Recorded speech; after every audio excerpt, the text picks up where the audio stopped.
दिवाली आते ही सहम जाती है दिल्ली। पटाखों की गूंज से पहले गूंजता है पर्यावरण का शोर।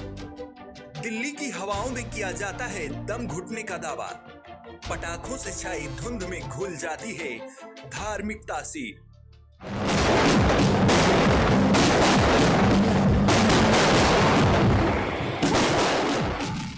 कहीं शादियों में फूटे पटाखे तो कहीं नए साल पर मनाए जाने वाले जश्न, कहीं क्रिसमस पर आतिशबाजी तो कहीं चुनावी जीत पर जमकर फोड़े जाने वाले पटाखों की दुहाई दी जाती है। फिर जिंदगी की सलामती से जुड़ा मुद्दा अलग अलग मंचों की जागीर बनकर धर्मों के पांडाल की शान बढ़ाने निकल जाता है। इस बात से बेखबर कि फुलझड़ियों से लेकर बम की लड़ियों का जलना हमारे और हमारी आने वाली पीढ़ियों के लिए कितना खतरनाक है। AQI यानी एयर क्वालिटी इंडेक्स, PM यानी पार्टिकुलेट मैटर, हवाओं की शुद्धता को मापने का फिलहाल यही पैमाना है। AQI कम तो जिंदगी बेहतर, AQI ज्यादा मतलब जिंदगी पर खतरा।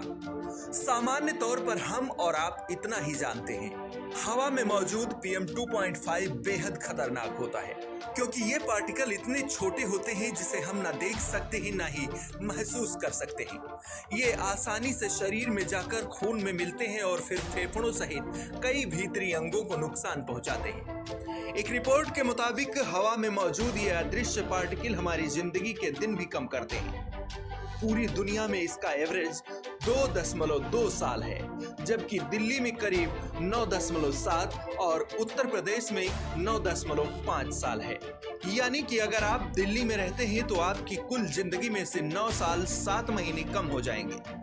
दिल्ली के पटाखे कितने खतरनाक होते हैं, इसे कुछ आंकड़ों के जरिए समझने की कोशिश करते हैं। 2021 में दिवाली 4 नवंबर को थी। CPCB के डेटा के मुताबिक दिल्ली में 3 नवंबर को AQI का स्तर 314 के आसपास था, जो 4 नवंबर को बढ़कर 382 पहुंच गया, जबकि 5 नवंबर को यह आंकड़ा बढ़कर 462 पहुंच गया। वैसे AQI का आंकड़ा 0 से 50 तक ठीक माना जाता है, लेकिन 400 से ऊपर जाने पर इसे गंभीर मान लिया जाता है। दुनिया भर में हवा की हालत पहले से ही खराब है।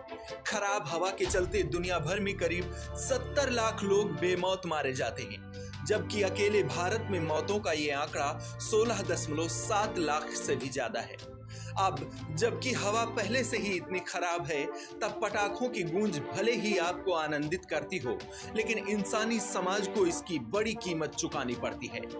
पटाखे हवा में मौजूद पॉल्यूटेंट्स को और बढ़ा देते हैं। पटाखों में मौजूद तमाम तरह के केमिकल्स हवा में मिलकर लोगों की सांसों पर ब्रेक लगाते हैं। दिवाली के मौके पर हम और आप सभी पटाखे जलाते हैं। क्या आपको पता है कि जिस सांप की गोली को हम और आप जलाते हैं वो कितना खतरनाक है? तो आइए हम आपको बताते हैं। 2932 सिगरेट जलाने पर जितना सिगरेट जलने से प्रदूषण होता है, उतना प्रदूषण सांप की एक गोली अकेले छोड़ती है। एक सिगरेट के जलाने पर PM 2.5 के 22 माइक्रोग्राम क्यूबिक मीटर पार्टिकल्स निकलते हैं, जबकि एक सांप की गोली जलाने से 64,500 माइक्रोग्राम पर क्यूबिक मीटर पार्टिकल्स निकलते हैं। मतलब एक सांप की गोली जलाना 2932 सिगरेट जलाने के बराबर है। वहीं 1000 बम वाली लड़ी जलाने पर 38,540, हंटर बम जलाने पर 28,950, फुलझड़ी जलाने पर 10,390, चक्री जलाने पर 9,490, अनार जलाने पर 4,860 PM 2.5 का उत्सर्जन होता है। इस बात से आप अंदाजा लगा सकते हैं कि एक पटाखा भी पहले से प्रदूषित वातावरण के लिए कितना खतरनाक है। पिछले साल सुप्रीम कोर्ट ने दिल्ली NCR में बढ़ते प्रदूषण को इमरजेंसी बताते हुए कहा था कि पटाखों की बिक्री और इस्तेमाल पर पूरी पाबंदी नहीं है। वहीं 2018 में सुप्रीम कोर्ट ने पटाखों की बिक्री और इसके इस्तेमाल को लेकर गाइडलाइंस भी जारी की थी, जिसके तहत सिर्फ ग्रीन पटाखे या फिर इको फ्रेंडली पटाखों के इस्तेमाल ही किए जा सकते हैं, और ये पटाखे भी सिर्फ वही दुकानदार बेच सकते हैं जो लाइसेंसधारी हैं। लेकिन इन सब के बावजूद भी दिवाली एक बार फिर करीब है और फिर वही बहस छिड़ेगी। फिर पटाखे को कटघरे में खड़ा किया जाएगा। पटाखों के इस्तेमाल से देश के हर बड़े शहर की हवा प्रदूषित होती है। हवा में मिले PM 2.5 के पार्टिकल्स लोगों के दम घोंटते हैं।